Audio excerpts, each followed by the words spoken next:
Hey loves, and welcome back to my channel. Today we're going to be talking about blocking, what blocking is for your knits, why you should be doing it, why you should be doing it for your gauge swatch, and we're actually going to block a piece together. So I have just finished knitting up my second day glow tank. This is one of my patterns. I'm literally wearing the other one, but we are going to essentially block this piece together. But let's first talk about blocking. So blocking actually comes into play in the knitting and crochet world in two different times. One, when you are doing your swatch, and then the second time when you are actually finishing your finished piece. So I like to think of blocking like hairspray for your knits. It always happens with water, but it's the final step to be able to get your item into the right dimensions to block and lock your entire piece. So there's three different ways that you can block, and they all have to do with water. You have a wet block, which is what we're going to do today. I'm going to run you through all of the different things that you're going to need to be able to do that. You have mist blocking, and then you also have steam blocking. So the best thing when it comes to blocking is actually wet blocking because it does the most transformation for your piece. But let's actually go into why we block things. So there's actually 5 reasons why we end up blocking things. 1, it locks in your dimensions at the very end. 2, it evens out the stitches and your tension. Say that one day you were like maybe a little nervous or you had a little bit of tension or stress. You may be knitting at different tensions, and it's a nice way to be able to like have those stitches essentially even out. Blocking also relaxes your wool. So in other words, if you have had your ball and it is a wool, it has been put into a hank, it has been put into a ball, it now has like kind of like kinked and created all these different shapes. And when you actually block it at the very end, you're giving that wool like a nice like mist bath or a steam bath or a kind of like soak in the tub to be able to have that moment to just kind of like relax and really take its own form and shape. Wool has this beautiful tendency that when you end up touching it with water, it has a tendency to relax and then also tighten back up. So it's a nice way to be able to make sure that your stitches are all even as well as you let your wool really, really shine. And when we're talking about shining in general, it also lets your stitches shine. If you have a lace work, when you are originally knitting, usually these holes are not as big as possible. They're a little bit crumpled. When we actually block our pieces out to its full like max potential, it really makes things like cables and lace really shine. And the last one is you're literally gonna wash this item as well. So you might as well wet block it or block it just in general. Now, I do want to note that you're actually going to be bringing your blocking into 2 different times. One, when you're getting your gauge swatch, and that is to be able to get an idea of how your gauge reacts or how your yarn reacts. So certain yarn will bloom, certain yarn will grow. If you've ever used superwash merino, as soon as you touch that bad boy with water, you know that it's just going to expand and just let it all out. Same with like plant-based fibers, and it's going to talk to like linen or cotton.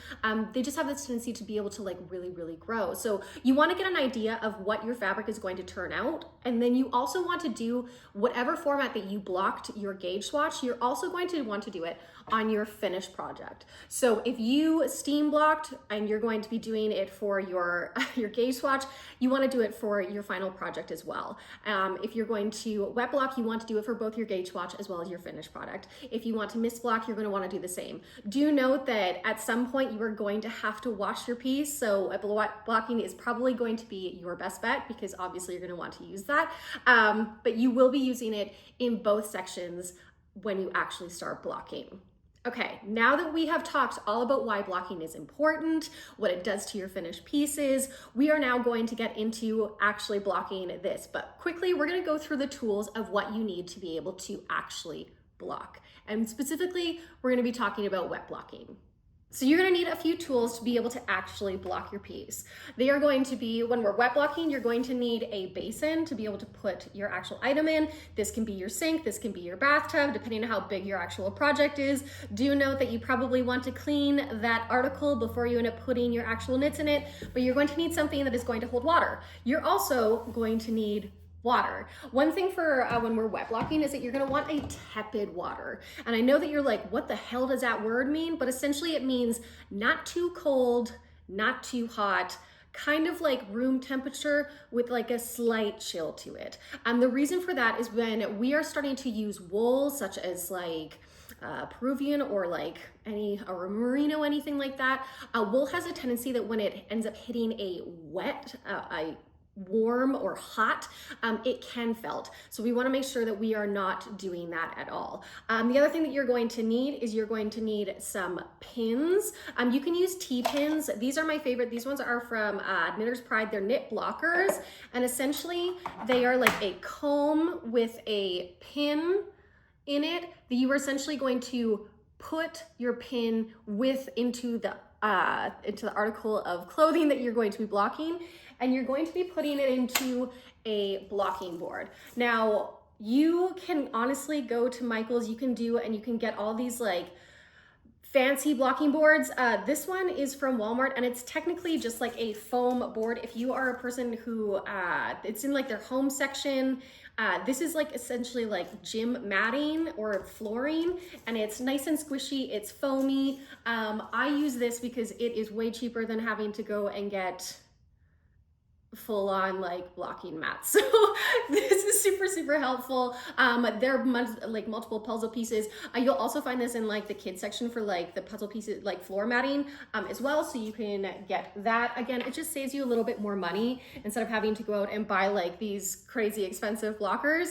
Some of the crazy expensive blockers do have nice lines on them so that you can kind of pin them to the exact, but it's really up to you. You're also going to need some wool wash. Now, the advantage of wool wash, this is essentially a non-rinse soap, which means that you can we're gonna be putting a capful essentially in to be able to wash your items, and then you don't have to rinse it out. So the advantage of this one is that it is less agitation on your actual piece. Again, we talked about warm water, felting. Again, when you start really like playing with your piece in water and soap, it does mean that it can get a little bit, when I just mean water, I guess not water and soap, but just when you're putting into water, it is so much more like susceptible to essentially start felting. So we want to make sure that we're not touching our piece as much as possible. And by doing and not having to rinse, this one's super helpful. This one is the Eucalyptus one. I have had this for years, and I can tell you that you literally use a capful to be able to like wash and block your one piece. So you won't use a lot of it. You can get them in different scents. I got this one in grapefruit, and it smells divine. Know that it's not going to completely mask the smell of wool because it will have like a sheepy kind of smell when you are putting it into water, but you'll definitely want to no rinse wool wash. That's super helpful. You can get this one at yarn stores at different places. And then you're also going to want some super absorbent towels. I just use like my regular hand towel because again, I'm doing a small little crop top, but if you want to use any of your like bath towels, that's super easy. And that's really helpful. So now that you have all the things, including tepid water, we're now going to block my piece. Come join me. Okay, now that we have filled up our basin of water, I'm going to take my Eucalyptus and I'm going to put roughly a teaspoon of soap into it. From there, I am going to just take my hand and I'm going to swish it to get some bubbles and some suds.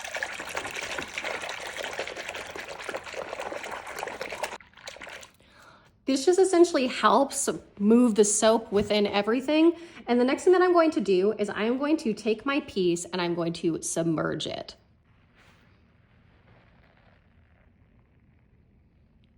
Now I'm essentially going to let this sit for 20 minutes, just making sure that it's completely saturated.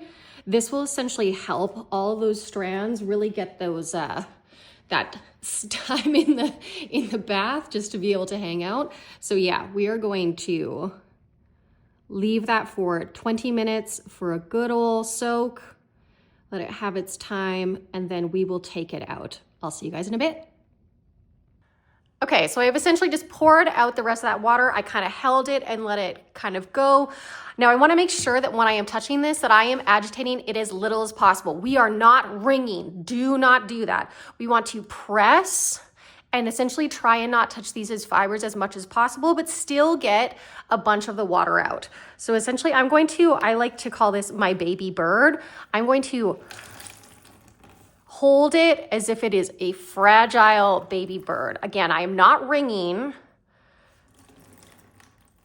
I am just making those really small movements. This is a little bit harder when it ends up coming to a bigger piece. Sometimes I'll hold it against the side, but essentially you just want to have as little agitation as possible with this piece while still getting out a bunch of water. Now that I've done that, I'm going to essentially get my towel and I'm going to lay it out flat. And I'm going to, again, gingerly, we want to be as kind and possible to this piece of fabric so that it doesn't grow or stretch too much. Again, this is when your fiber is the most susceptible to gravity. Again, it's wet.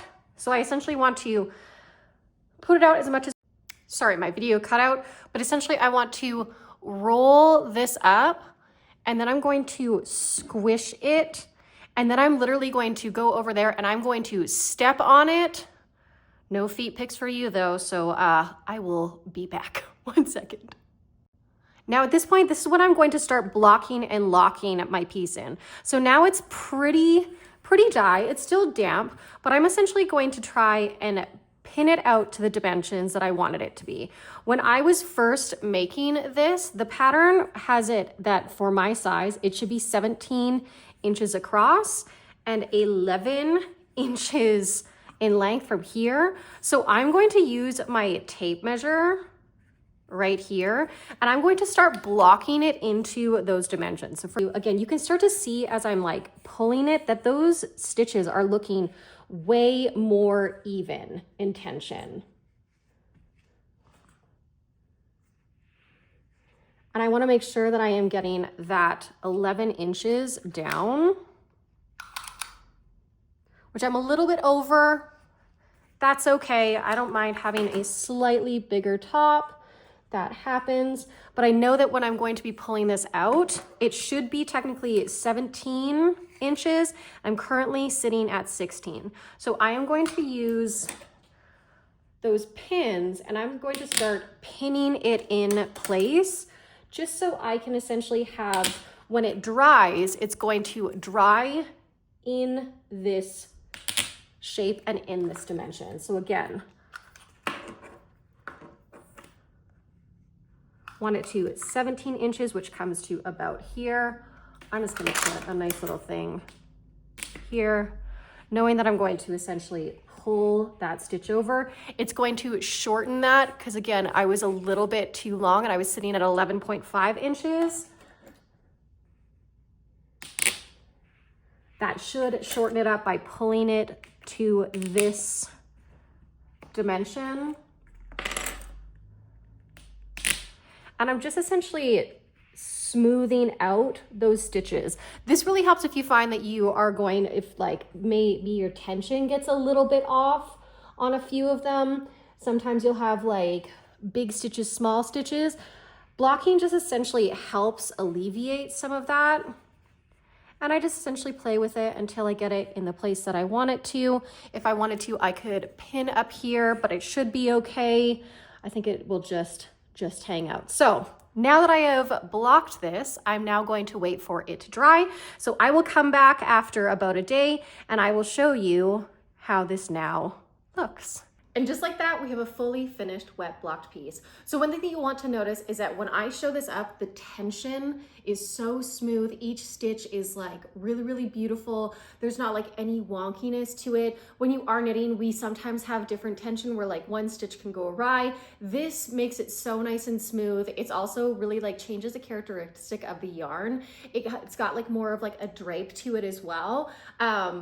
Do note that when we ended up blocking this, again, it went from 15 inches across in width and we pulled it and blocked and locked those dimensions in at 17 inches.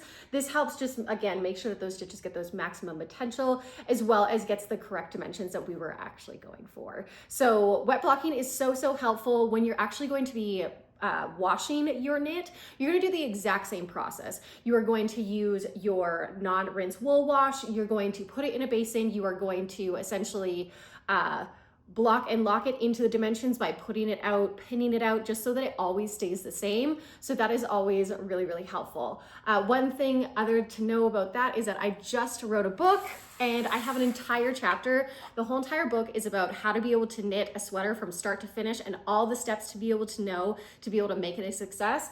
And again, I have an entire blocking chapter on I have an entire chapter on blocking. So if you want to check that out, I will put the pre-order link below. Again, my book comes out November 4th, 2025, and I'm so excited. This is going to be able to help you make every single sweater work exactly how you want. So don't forget to like, follow, subscribe as well, and I will catch you in the next video.